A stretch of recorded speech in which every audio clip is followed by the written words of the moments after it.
오늘 배울 것 첫 번째는 긍정부정 판단인데요. 이거를 순차적으로 적용하는 겁니다. 같이 소리 내서 한번 읽어볼게요. 1번 시적, 시작. 시적 화자가 원하는 것은 긍정이다. 대원칙이에요. 1번이 가장 중요한 원칙입니다. 적혀 있어요, 다. 2번 읽어볼까요? 수식어, 시작. 수식어와 여기 읽었어요. 이거 밑에 보지 말고 시작. 수식어, 서술어가 긍정이면 긍정이다. 3번 긍정 대상의 속성과 행동은 긍정이다. 4번 기본적 상징이 긍정이면 긍정이다. 이따가 외울 건데요. 이거를 순서대로 적용해야 됩니다. 순차적 적용이에요. 무슨 얘기냐 하면 위에 있는 게 무조건 더 중요한 것들이야. 그래서 1번하고 2번이 서로 다른 결과가 나오면 1번을 무조건 따라가는 겁니다. 2번과 3번이 다른 결과가 나오면 2번을 따라가는 거예요. 이해돼요? 다시 먼저 이 시를 전체를 훑어 읽으면서 시적 화자가 원하는 것이 있는지 찾으세요. 이딴 거 찾지 말고 2, 3, 4번 찾지 말고 1번을 가지고 찾으라고. 그래서 1번이 있으면 무조건 그거 기준으로 모든 걸 다 해석하는 거야. 근데 1번이 없어. 그럼 뭐 찾아? 2번을 찾는 겁니다. 수식어, 서술어가 긍정인 단어를 찾는 거예요. 근데 3번은 1, 2번에 종속된 것인 것을 알겠지? 설명에 집중해야 돼. 설명에. 민희야, 설명에 집중해야 돼. 거기 보지 말고. 1, 2번을 찾지 못하면 3번도 찾을 수가 없어. 그러니까 3번은 사실 4번에도 종속된 거야. 그러니까 긍정 대상이 먼저 하나가 나와야 걔의 속성과 행동을 찾을 수가 있거든. 이런 겁니다. 예를 들어서 시를 볼 때 이런 단어가 나왔어요. 긍정이에요? 부정이에요? 몰라요. 잘했습니다. 몰라요. 왜 몰라요? 시적 화자가 이걸 원하는지 안 원하는지 모르니까. 그러니까 나는 저주를 원한다. 그럼 이게 긍정인 겁니다. 다음에 그냥 저주라고 나오지 않고 앞에 뭐라고 나왔어? 아름다운, 난 널 사랑하는 아름다운 저주에 빠졌어. 이렇게 돼 있어. 아름다운. 그러면 이 저주는 긍정적인 단어입니다. 이 저주는 나의 마음을 항상 출렁이게 한다 해서 출렁이게 이렇게 했어. 이건 긍정 단어의 행동이 출렁이게 만드는 거지. 이것도 긍정인 겁니다. 이해돼요? 어려운 게 아닙니다. 그런데 모든 방법을 다 써봤어. 1번, 2번 다 써봤는데 모르겠어. 긍정, 부정이 뭔지 모르겠어. 그럼 어쩔 수 없이 4번을 쓰는 겁니다. 기본적 상징을 가지고 그때는 이 저주에 아무것도 안 걸려 있으면 저주는 부정이 되는 거지. 어쩔 수 없이. 이해되죠? 그러면 그걸 기준으로 우리가 폭포라는 시를 먼저 해석을 해볼게요. 뒷장에. 자, 너희들은 이 시를 순차적으로 읽어야 됩니다. 아래 위를 막 섞어서 읽으면 안 돼요. 위에서부터 차례대로 가보세요. 폭포는 긍정이에요? 부정이에요? 왜? 그게 어디 나와 있는지 읽어보세요. 화자가 어디 있죠? 화자는 안 나왔는데. 나와 있지 않은 소설을 쓰네요. 아니니까 이제 그걸 다 버려야 돼. 너가 그걸 다 버리고 백지 상태에서 접근해야 돼. 모른다고 가정하고 봐봐. 첫 번째 줄만 읽었다 쳐봐. 그럼 폭포가 긍정이라는 근거는 어디 있나요? 그게 왜?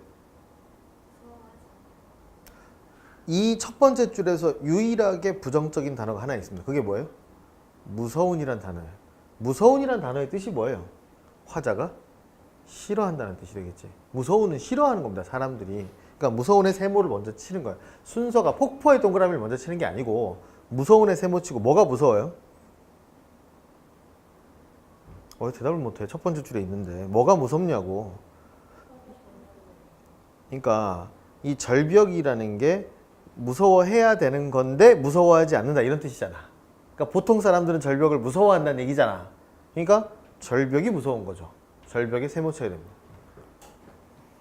근데 그걸 무서워하지 않는다는 속성은 폭포가 용기가 있다는 거지. 그러니까 폭포에 동그라미에 린제 쳐야 되는 겁니다. 떨어진다에는 동그라미야 세모야? 동그라미지. 왜? 폭포의 행동이니까. 이해돼요? 떨어지는 건 긍정인 겁니다. 규정할 수 없는 물결은 긍정이야 부정이야? 왜 긍정이죠? 폭포의 속성이니까 그렇게 가는 거예요. 다시 대부분의 학생들은 이 단어를 보고 해석을 못합니다. 해석을 못하는 게 당연하죠. 뭔 뜻이지? 그러면 요거는 이제 다음 강에서 배울 내용인데 생각을 하는 겁니다. 규정할 수 없다는 걸 우리가 일상생활에서 언제 쓰지? 어떤 경우에 쓰지? 아무거나 하나 떠올려봐. 규정할 수 없다? 다른 단어로 바꿔봐. 제한돼 있다? 저 친구가 제한돼 있다. 이건 약간 긍정적 단어야, 부정적 단어야. 근데 이건 좀 내가 동의하기 어려운데 규정할 수 없다 그러면 제한이란 뜻이야 이게? 오히려 반대 의미 아니야? 애매하다 정도는 쓸 수 있겠지. 야, 걔 성격은 뭐라고 한마디로 좀 규정하기 힘들어. 그러면 좀 애매하다는 성격. 이 단체의 성격은 뭐라고 규정하기 힘들어. 좀 애매하다. 이런 뜻이 될 수 있잖아. 그러면 이 상황이 중요한 거야. 자기한테 무의식적으로 떠오른 어떤 의미가 마이너스 쪽으로 지금 가 있잖아.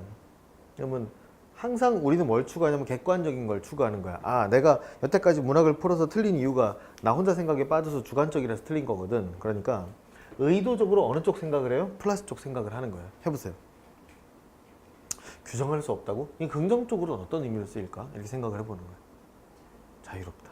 예를 들어 무한하다. 자유롭다. 이렇게 가는 겁니다. 그러고 나서 얘 긍정 부정 판단을 해요. 그러면 방금 전에 이게 긍정으로 판단이 됐지.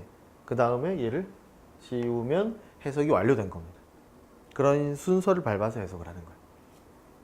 됐죠? 무엇은 긍정이야 부정이야?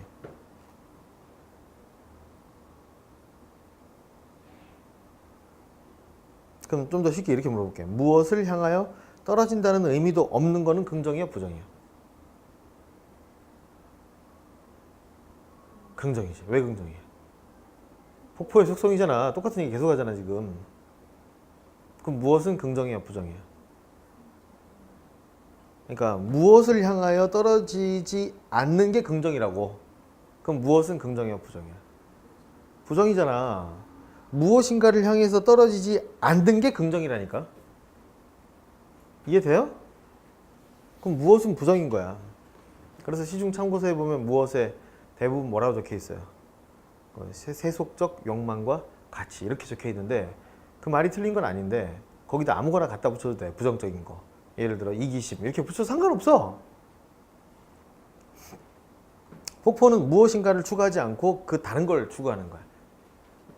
계절과 주야를 가리지 않고 당연히 긍정이죠. 아, 가리지 않는 게 가리지 않고 폭포의 속성이니까 긍정이지. 계절과 주야는 그건 아니지. 그러니까 여기서 가리지 않는다는 게 계절과 주야를 싫어한다는 뜻이 아니고 언제나 떨어진다는 뜻이잖아. 그럼 문맥적 의미를 파악을 하고 해야지. 그 다음에 고매한 정신 긍정이지. 그럼 쉴 사이 없이도 긍정이지. 그러면 쉴 사이가 부정이 되는 거냐? 그건 아닌 거지. 그 다음 갈게. 금자나도 인가도 보이지 않는 밤이 되면 이랬어. 근데 이 부분에서는 방금 전에 우리가 파악한 폭포와 관련된 속성의 의미가 연결이 안 돼요. 그죠? 그러니까 수식어 서술어를 찾아보면 어떤 금자나라고 나와 있냐? 아니지. 그럼 금자나의 서술어가 보이지 않는인데 보이지 않으면 무조건 부정인 거야? 그건 아니잖아. 예를 들어 진리가 보이지 않아? 그럼 진리가 부정해? 그건 아니잖아. 그렇다고 긍정인 것도 아니고 사탄이 보이지 않아? 이래도 그러니까 상관없는 거야. 그 보이지 않으는. 그러므로 금자나 인가는 파악할 방법이 현재는 1, 2번 가지고는 없는 겁니다. 그럼 뭘 사용해요? 4번을 사용하는 겁니다. 금잔화라는 건 무엇의 일종이죠? 금잔화는 무엇의 일종이죠? 꽃의 일종이죠. 시에서 꽃은 대부분 긍정, 부정 어느 쪽으로 사용되지? 부정으로 사용되는 경우를 상상해봐. 가능한가? 좀 어렵지. 어려워. 식충식물 같은 것도 아니고 어려워. 그러니까 긍정이라고 일단 가정을 해봅시다. 그러면 금잔화하고 인가는 병렬이지. 병렬이니까 인가도 긍정. 사람이 사는 집도 보이지 않는 밤이 되면 당연히 밤은 뭐가 되는 거야? 부정이 되지. 그런 긍정적인 게 안 보이는 밤이 되면 폭포는 고든 소리를 내며 떨어진다. 해서 고든 소리도 긍정이 되는 거죠. 저항정신이라고는 뭐 해석할 수 있겠습니다. 고든 소리는 고든 소리이다. 물음표 하세요. 평범한 문장이 아니죠. 뭔 뜻일까요? 박미희라는 여자는 여자이다. 이거하고 똑같죠? 나는 이 문장을 해석하기 위해서 이것과 유사한 일상생활의 문장을 끌어들였어요. 박미희라는 여자는 여자이다. 방금 전에 고든 소리는 소리이다. 이렇게 얘기했잖아. 똑같은 문장을 끌어들였어요. 이런 건 어떤 경우에 쓰지? 상상해 보세요. 오호, 미희도 여잔데 내가 이렇게 얘기를 했다 칩시다. 어느 날 어떤 상황일까요? 보배 오빠가 오빠 있냐? 오빠 있다 치자. 군대 갔다 왔습니다. 평소에 굉장히 비리비리한 친구였는데 군대 갔다 오더니 현관문을 딱 열고 들어서 엄마한테 충성 다녀왔습니다. 막 이렇게 하는 거야. 그러니까 오 남잔데 이렇게 얘기할 거 아니야 네가. 뭔 얘기인지 알겠냐? 어떤 경우에 쓰지? 여자로서의 속성이 강화되었을 때, 강해 보일 때. 그럼 남자로서의 속성을 강조할 때 쓰는 말이잖아. 뭔 얘기인지 알겠냐? 그럼 얘는 뭘 강조하는 거야? 소리로서의 속성을 강조하는 거야.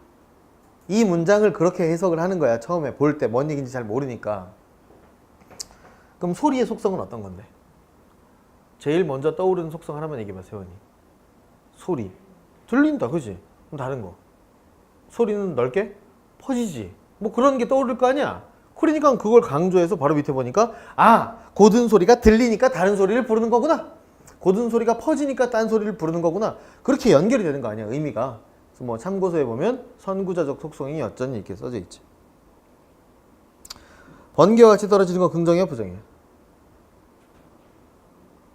얼른 얘기해봐. 긍정이지. 취할 순간 마음에 안 주는 거는? 취할 순간조차 주지 않는 거는?